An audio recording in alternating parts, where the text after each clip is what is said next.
আল্লাহর ব্যাপারে নিরাশ হবেন না, তার দয়ার প্রতি আশা হারাবেন না।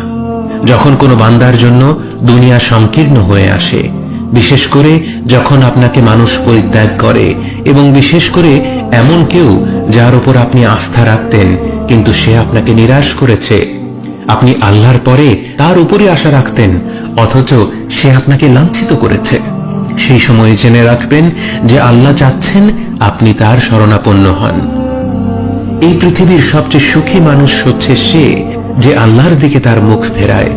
এই পৃথিবীর সবচেয়ে সুখী মানুষ সে যে আল্লাহর কাছে তার হৃদয় সমর্পণ করে।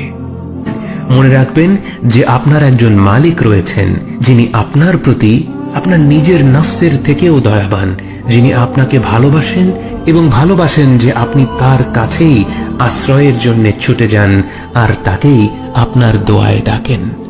জেনে রাখবেন যে একমাত্র আল্লাহর প্রতি দৃঢ় বিশ্বাসী আপনার জীবনের সংকীর্ণতা দূর করে প্রাচুর্য এনে দিতে পারে, অন্ধকার দূর করে আবার আলোকিত করে দিতে পারে।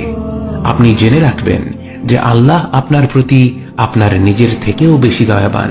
একমাত্র এই বিশ্বাসটাই আপনার সকল দুশ্চিন্তা ও বিষণ্ণতা মুছে দেবে।